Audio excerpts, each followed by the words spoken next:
Hello, hello! Here we are at one of Athens' most interesting and unusual, as you can see in the background, something that you're not used to seeing in Attica. And a lot of people, locals included, don't know about this spot. It's the Pyrgos Vasilissis, the Queen's Tower. I'm here with the guide at Pyrgos Vasilissis, one of the guides who's the English guide. Her name is Alex Leeds, and she's also the manager of the stable area. And she's going to be taking us through this wonderful, incredible space, which used to be Queen Amalia's summer palace and has also become an incredible place for agro-tourism. Isn't that right? Because Queen Amalia was very, very much into agriculture, and this was actually one of the most modern and original agricultural spots in Athens that she invested in, just like she did with the National Gardens, bringing plant varieties from all over the world and creating this incredible garden that we can enjoy today. So except for the agricultural side, which we're going to be looking at as well, you'll see this incredible architecture. I'll be showing you all that, and Mrs. Leeds is going to be telling us all the history and culture behind this wonderful spot. So right now, if you could just tell us where we're standing exactly. Okay, so we're standing in front of the Queen's Tower. Mm-hmm. Queen Amalia in 1848 came across this beautiful piece of land, and she decided that she wanted to create a farm to introduce agriculture and farming to the local people.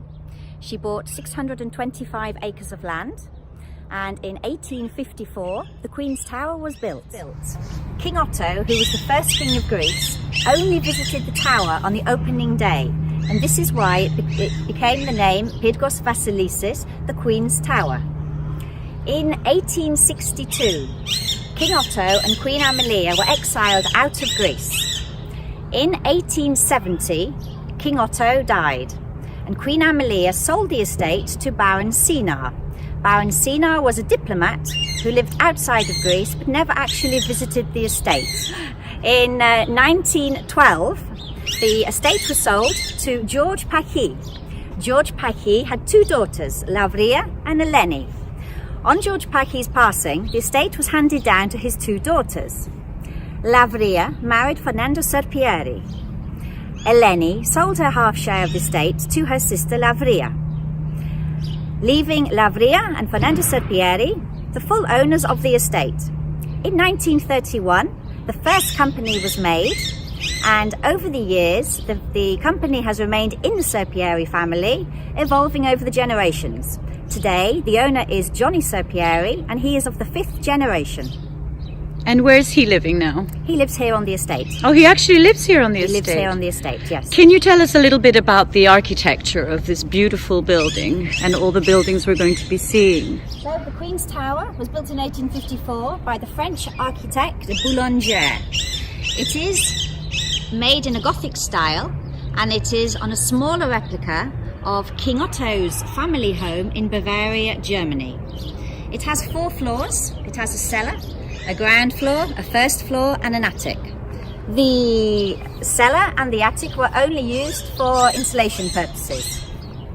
And there's also some incredible statues and artworks around the gardens here. The statues that we can see, along with an ancient tomb that I will be showing you soon, were found in the foundations of the first Serpieri family household, and not to be destroyed, they were bought here. Can we have a look inside? Of course we can, yes. Let's go and have a look. So here we are in Ilion at the Queen's Tower, the Pyrgos Vasilissis, and people can organize their tours here privately, is that right? Yes, we only do arranged English tours, and we do a lot of Greek tours during the week and also at weekends. How large is the actual estate? The estate now is 65 acres. Wow. Look at that, gorgeous. Built in the Gothic style by the French architect Boulanger, François Boulanger. Now we're going to take a look inside.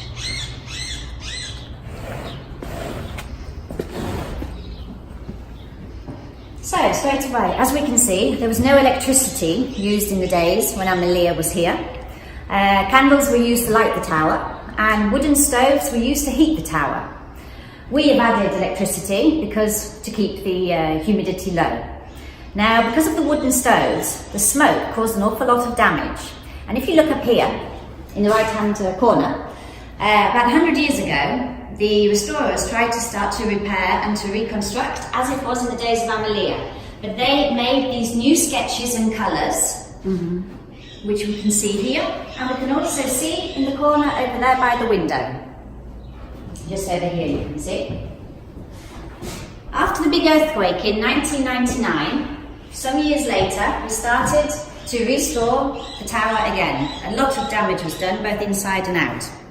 As the restorers peeled back the layers, they came across the original colours and sketches that Amelia designed herself. Herself? Herself. And the pictures that we see on the wall are all original. They have been collected from antique galleries all over Greece. The furniture that we see, unfortunately, is duplicate, as it was all destroyed after the war. Here we have a picture of King Otto.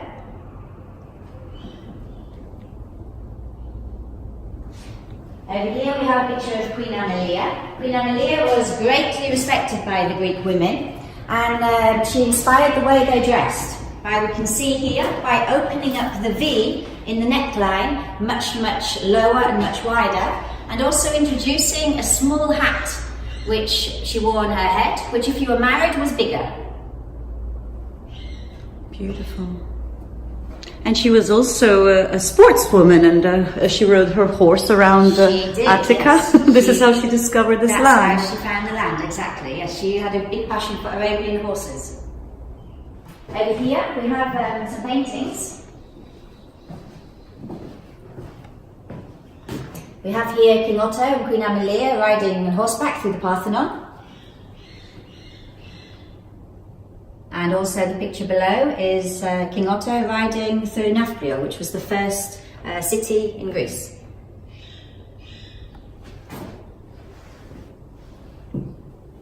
Shall we make our way upstairs? Yes.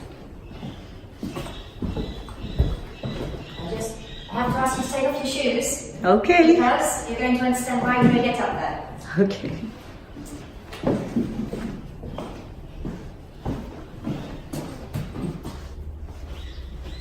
The staircase, the central of the staircase, is actually made from a whole conifer tree. Wow.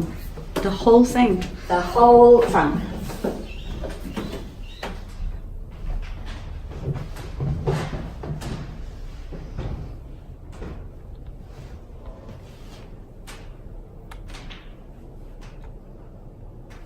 You can see in front of you the reason we took our shoes off, because of this beautiful handmade floor. This method dates back to the 16th century, where many types of materials were used in a jigsaw style. Here it's being used only with wood, with many different colours, shapes and types of wood. Over here we have King Otto's coat of arms. King Otto was from Bavaria. We can see the Greek cross with a Bavarian background and his crown, which is very highly lit up with jewels.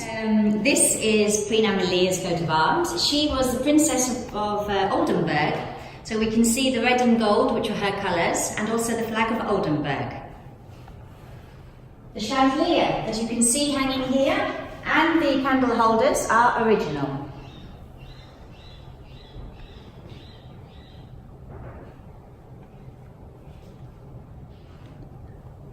And then if you'd like to come into here, this was Queen Amelia's room.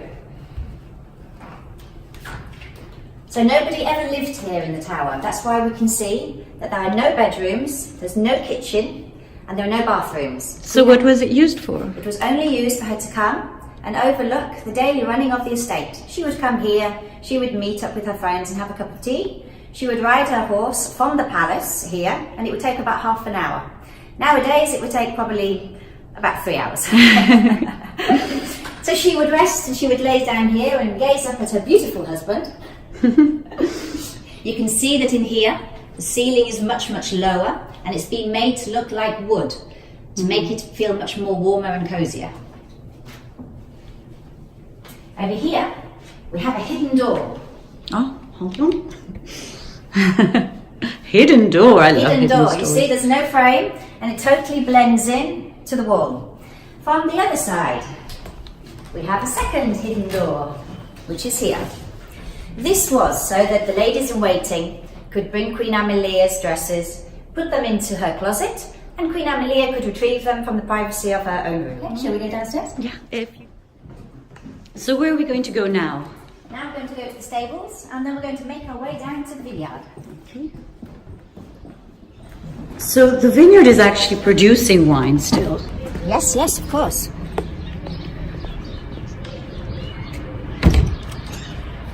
Can you tell us a little bit more about that? The agricultural side of this space. Well, Queen Amelia, she was the one who bought the first vines here. Now, when she had the vineyard, now the vineyard is 10 acres, and it is down the bottom of the estate. When Queen Amelia was here, it was 45 acres, and it was right over the other side, where's Parco Trizzi now. We will go down to the vineyard, and I can show you the different grapes that we make our wine. This is one of the stable yards.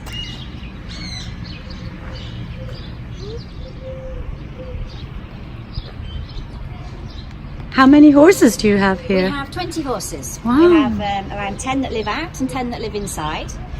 We have horses from many different European countries, from England, from France, from Belgium, from Germany. That's Zivago saying hello. Hello. Our stables are rented out. We are not a riding school here.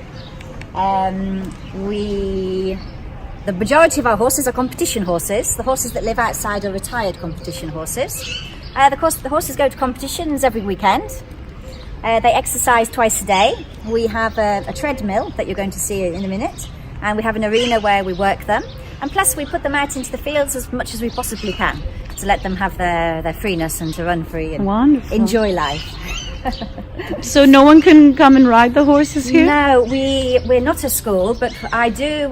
We organise pony rides on a Sunday, but I have 2 small ponies, and we do it, but just for very small children, Yes. sort of under 6 or 7 years old. Another stable. Yes. You can see here that the horse has just finished working, so we're just cleaning him off before he goes back to the stable.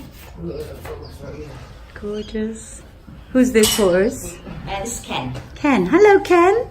He is from Holland. Is he from Holland or is he from Belgium? From Belgium. Belgium. So all these horses are competition horses. They attend most weekends competitions. Where are these competitions? In Garibaldi, Marussi, Marcopolo, different areas.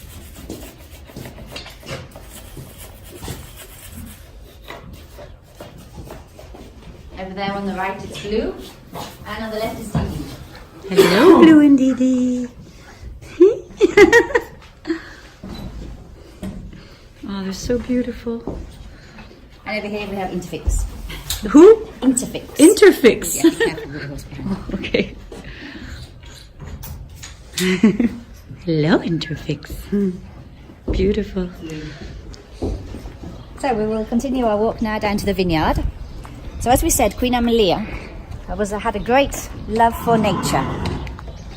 She had many trees imported in, such as palm trees, olive trees, pistachio trees, mulberry trees, many ornamental plants as well.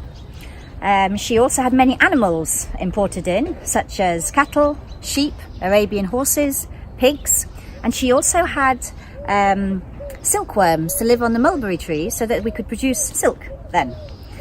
She was even given a giraffe as a wedding present. A giraffe? Yes. By whom?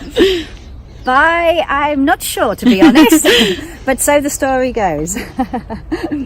So she chose this particular area because the whole land was surrounded by 6 natural hills, which she named after the Argonauts.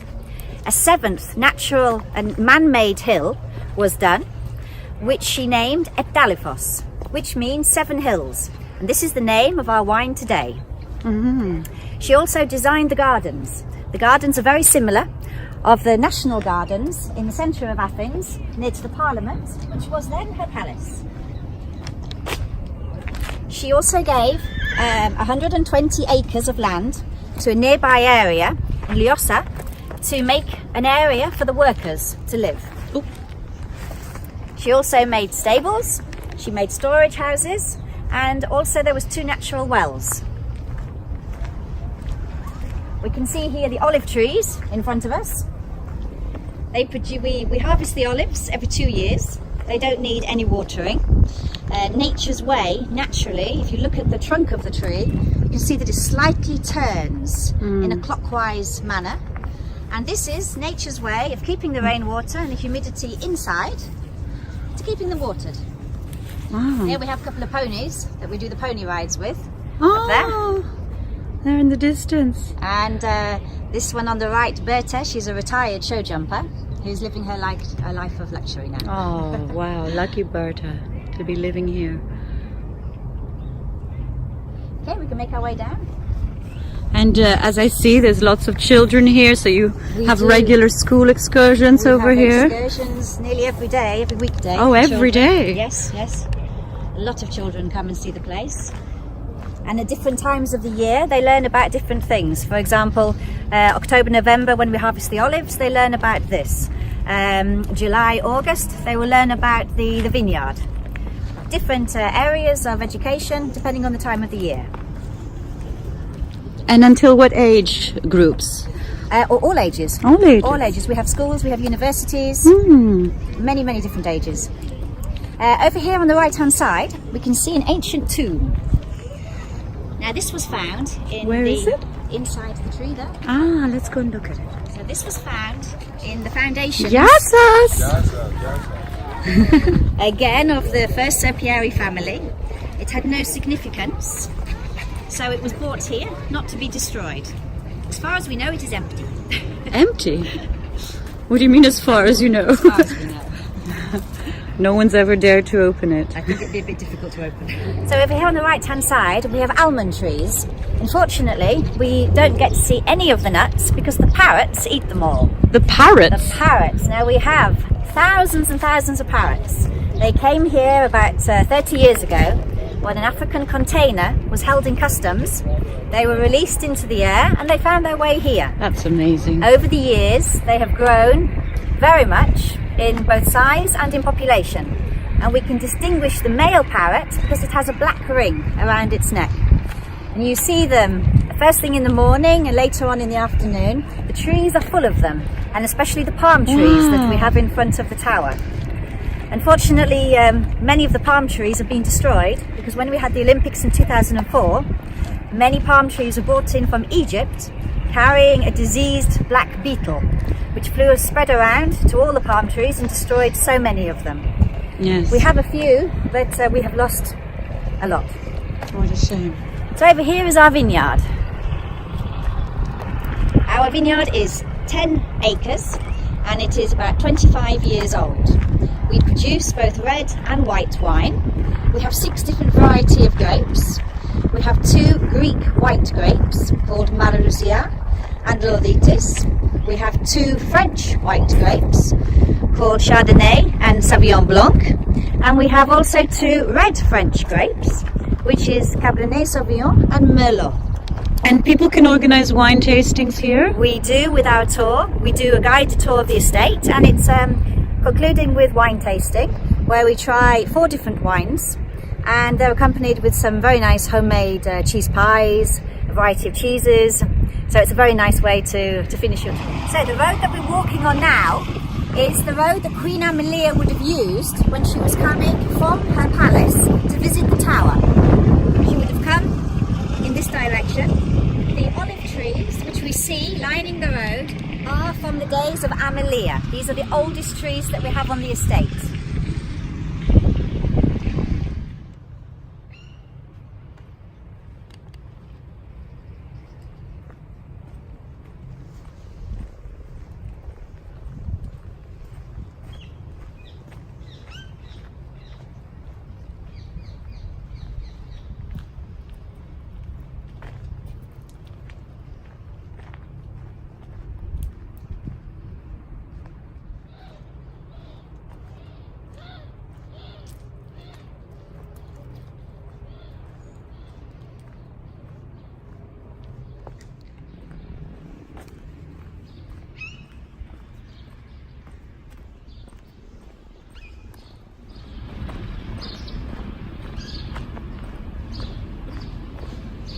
So now we're going to the winery. Now we're going to go to the winery, yes.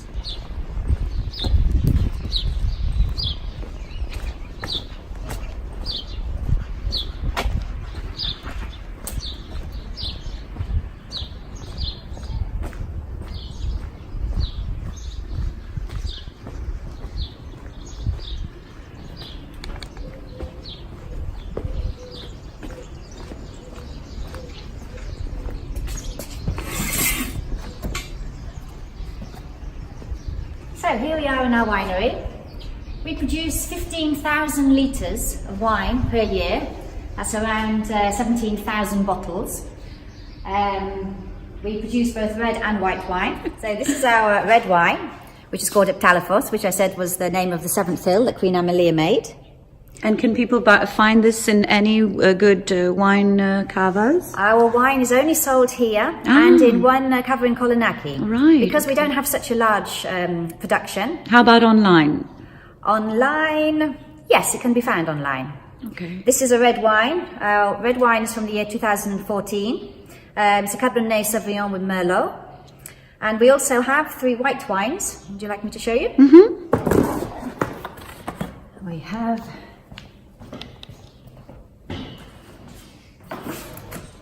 Here is our Ilion wine, which is the name of the area that we are in now.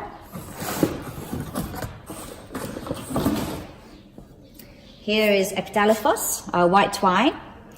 The Eptalafos is Chardonnay. The Ilion is 70% Loditis and 30% Sauvignon Blanc. And we have also Malvasia. All our white wines are from last year, from 2018. Wonderful.